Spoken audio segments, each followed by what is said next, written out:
This is the weekly business news in English on TV3. I am Nugzaru Khadze. How do you do? Georgian internet space is agog over the new scandalous video recording. Comments of the representatives of powers that be and other political circles were triggered by the video material that was uploaded on YouTube. The recording portrays the planning of notorious Mukhravani special operation. The video shows several uniformed men who are discussing the action plan of the forthcoming operation. Former Prime Minister Vano Merabishvili, who is in custody at present, approaches them. I need 2 men, 2 corpses. Bring me those 2 corpses. You'll get big bonus for it, Merabishvili tells the uniformed persons. The picture shows the chiefs of Georgian security services of that time, Irakli Kodua and Data Akhalai. The men who are gathered there mention Mukhravani training ground. Zurab Adeishvili, former Minister of Justice, joins the group. The sequence of video recording also shows former President Mikhail Saakashvili and Mayor of Tbilisi Gigi Ugulava. The video was downloaded on YouTube under the name of Apollo Osman. His authenticity is uncertain.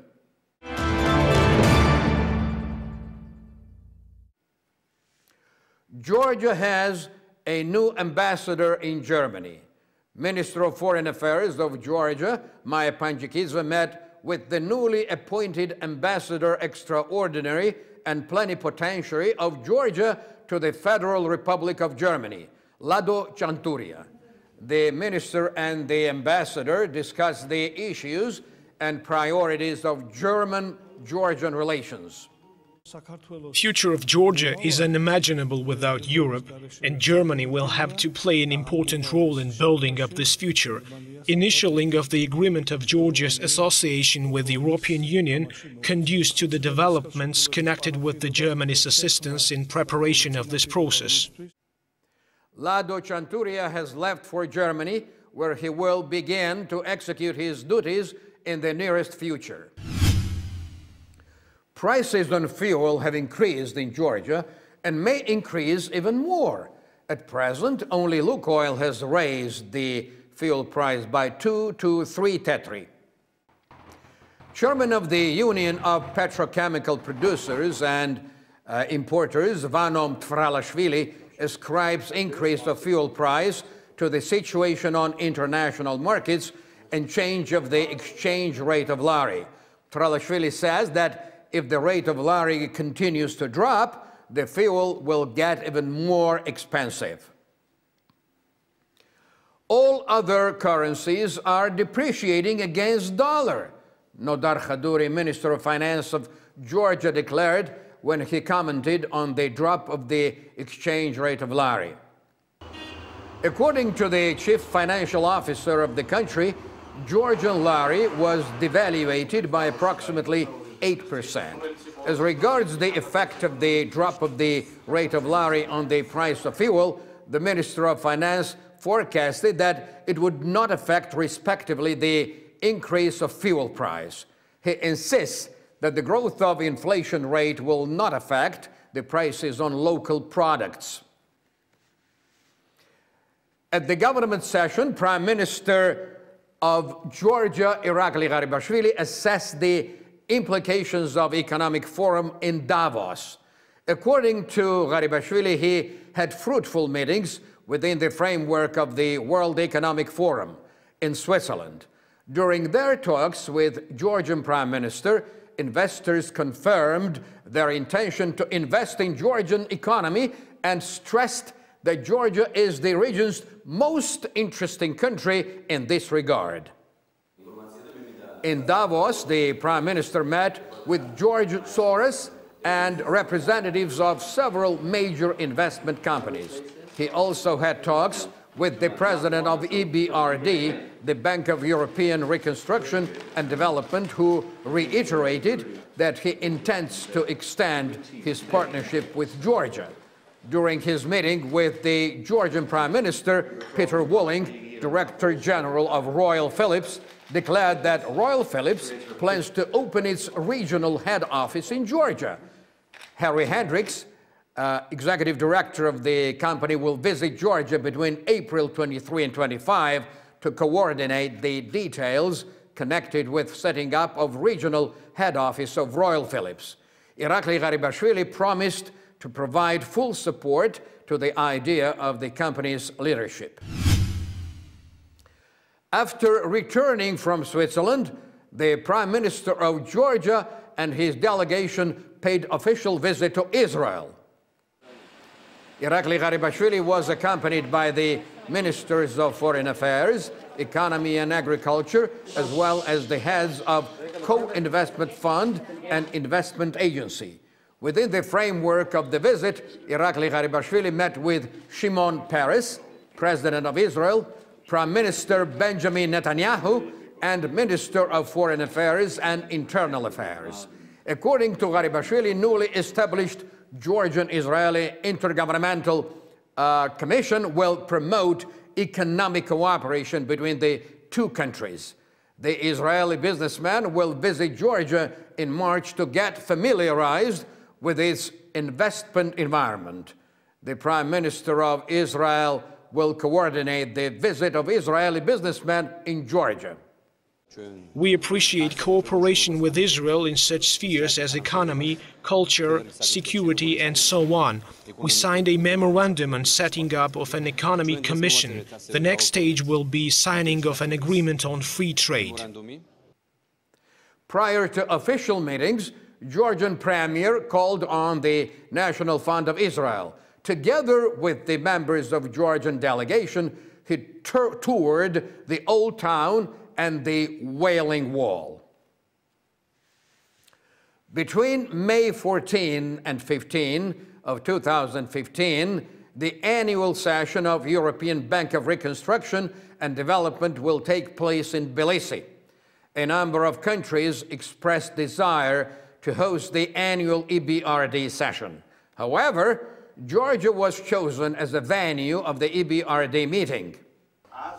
Bruno Balvanera, Regional Director of European Bank of Reconstruction and Development, told the Minister of Finance of Georgia about the reasons that conduced to the bank's choice. In his words, the most important motive was the fact that Georgia is the first reformist country in the region. Over 1,500 businessmen will arrive in Tbilisi to take part in the yearly session of EBRD. Nodar Khadouri said that this year, at the analogous event in Warsaw, they will officially present Georgia as a host country of annual EBRD session. In 2015, ministers of finance of 34 countries, ministers of sectors of 30 countries and over 1,500 businessmen will arrive in Tbilisi. It will be a good investment forum. I'm sure that this event will provide great opportunities for Georgia. This is what the regional director of Eurobank, Bruno Balvanera, said. We admit achievements of Georgia. Georgia is #1 reformer country and most democratic state in the region. It is the country which changed the ruling power by peaceful means. At the same time, it has taken commitments to continue its further relations with Europe. It will be a good opportunity to boost business in Georgia. Isn't this one of the greatest political appreciations of what this country has achieved lately? Foreign citizens may get back the right to purchase agricultural land. The law on limiting this right for foreigners was adopted by the Georgian parliament last summer. On December the 31st of 2013, Matthias Suter, analyst of non-governmental organization Transparency International Georgia, lodged a lawsuit which requests to recall the moratorium on the sale of land to foreign citizens. Matthias Suter views the adopted standards as the aggravation of investment environment and restraint on the rights of foreigners. He believes that besides limiting the rights of foreign citizens, this decision of the parliament impedes development of agricultural sector, causing problems to Georgian farmers as well. David Galigashvili, Deputy Minister of Agriculture, member of governmental commission that is studying the problem in question, does not share the opinion of Matija Suter. Galigashvili says that the commission will come up with governmental recommendations in the near future. Let's call an investor and do our best to support him. And if there is a thing that is not an investment, it will limit itself. We have the following approach. Everything that is approved by international practice will be implemented in Georgia as well. Expert Irakli Likvinidze unequivocally assesses temporary suspension of land sale to foreigners as a negative experience. He says that this moratorium has already caused problems to the companies that are fostering business projects in Georgia. According to the interpretation of the Minister of Economy, transitory prohibition of land sale on the foreign citizens will not deter investments. In his words, certain amendments have been introduced to the approved norms of land sale that allow major financial institutions to buy land. Besides, if a legal person has an important project, the government will examine it and he will get needed permission. Hundreds of hectares have been sold to foreign citizens in Signari, Dadopolisraro, Achmeta, Gardabani, and other municipalities. However, official statistic data on the volume of land that has been sold to the foreigners countrywide is unavailable. Frequently, residents of regions stage protest rallies demanding the return of pastures and non-arable land plots. Abolition of moratorium on land sale depends on the verdict of Constitutional Court. It has already tried a similar case once. A Danish citizen filed a claim against the barriers on land sale. At that time, the court declared the barrier illegal and canceled the prohibition that was adopted in June of 2012.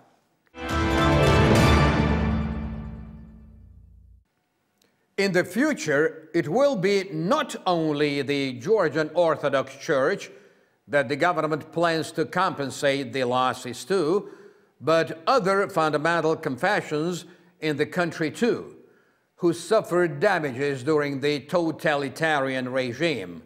It is decided that Islamic, Judaist, Roman Catholic, and Gregorian confessions will get governmental financing. According to the statement of Irakli Garibashvili, financing of other religious associations, like the financial support for Christian Orthodox Church, will consolidate the believers of different confessions. The idea of financing different confessions with the funds from the state budget belonged to the former Prime Minister Bidzina Ivanishvili, while Irakli Garibashvili's team continued to study this issue. Special commission was set up last December. Comments the representative of Gregorian Church. As for the mode of financing, it is the prerogative of the government. Our recommendation and request would be to always observe equality in everything. Concept of selection of confessions raised some questions. Head of the Tolerance Center, affiliated to the Public Defender's Office, described the new governmental resolution as discriminatory. This resolution ignores other religious associations such as Jehovah's Witnesses, entire spectre of Protestant Church, Yazidi community and others who were the victims of totalitarian atheist regime as well. The state must treat all religious confessions equally. This could be rather true, but a strong counter-argument did not take long to have been thrown in by a governmental official. As regards other religious associations, we have to examine whether the pressure of regime was systematic and permanent or it was non-recurrent. Only after that the state will have to take the decision. The Patriarchy of Christian Orthodox Church responded to the issue of financing religious confessions and assessed it as a positive decision. The statement of the Patriarchy says that this decision of the government is an expression of restoration of justice. The Georgian Christian Orthodox Church is financed by the state with 22,800,000 lari. Supposedly, 400,500 lari will be allotted to other major confessions, and it will be distributed among them proportionally. Other financing details will be discussed with their representatives. Ministry of Defense organized presentation of communications machine manufactured by Delta, the Military Scientific Technical Center of Georgia. The event took place at the aerodrome of aviation plant named after Alexandre Kartvelishvili. We took account of unpleasant experience of 2008 aggressive war against our country, when our armed forces suffered from the lack of proper communication and control system. Therefore, we placed this order with Delta and it fulfilled the task perfectly. Presentation of the new military machine was attended by the leadership of Parliamentary Committee for Defense and Security and the State Security Council and representatives of diplomatic corps accredited in Georgia. Georgian delegation, which will be made up of two groups, will arrive in Sochi on February the 4th and February the 6th. As it was declared earlier, members of government will not be included in the Georgian delegation. Ministry of Foreign Affairs of Georgia declared that the Georgian side will do its best to ensure safety of its athletes and other members of the Georgian delegation. David Zankaliani, Deputy Minister of Foreign Affairs, said that Georgian authorities have suggested to the Russian Federation to cooperate on the issue of safety, but Georgia did not get any response. Prior to Georgian delegation's departure to Sochi, our correspondent Kote Mosidze talked with Mamuka Khabareli, Vice President of Georgian National Olympic Committee. The issue whether Georgia will participate in Sochi Winter Olympics proves to be a stumbling block between the belligerent political circles in Georgia. The latest events in Ukraine and indication of Russian trace in the Ukrainian havoc have whipped up this issue. The previous government called for a boycott against the Sochi Winter Olympics, but the position of Georgia's current government and country's Olympic Committee is favorable regarding the issue in question. Official Georgian delegation will arrive in Sochi on 4th of February and our athletes will get there 2 days later. At this Olympic Games we have 4 athletes. 3 of them are in alpine skiing, and one most Yason Abramashvili, Alexei Beniaidze and Nino Tsiglauri, and one most talented, twice European bronze medalist, Elena Gedevanishvili in figure skating. Of course, it will be very difficult to think about medals, but who have Olympic qualification, of course, they have a chance to reach success. But in our country, we know that winter sport is not so developed. But I want to wish them, of course, good luck on these Olympics. Russia I think, will do everything to protect these games. As our Prime Minister said, Georgia will cooperate with the Russian side in this case. And we think that everything will be perfect. The Ministry of Foreign Affairs of Georgia reacted to the information published in the foreign media that Doka Umarov plans to undertake terrorist attacks against the participants and guests of the Sochi Winter Olympics. Official Tbilisi insists that our side will do everything to protect our sportsmen from any kind of attack. Let's hope that our athletes will be safe and sound during Sochi Winter Olympics and achieve victory. The Olympic Games will begin on the 7th of February and it will be over on 30th of February. Good luck, Georgia, and let us wish them all well. The preoccupation with safety of participating athletes in the Sochi Winter Olympiad has materialized for real. Probably the Winter Olympic Games in Sochi will have to do without participation of the teams of National Hockey League of the United States and Canada. According to Bill Daly, Vice President of National Hockey League, in case the danger of terrorist acts in Russia proves to be real, the league may change its decision to send its players to Sochi. Here is another example of a cautious attitude out there. A few days ago, the Ministry of Foreign Affairs of Romania made a special statement which warns its citizens to avoid visiting Abkhazeti and so-called South Ossetia without agreeing their visit with Georgian side. That's all this morning. Thank you very much for watching the weekly Business News in English on TV3. I am Nugzarukhadze. You'll see the rerun of this program tonight at 10:30 p.m. Until then, have a great day.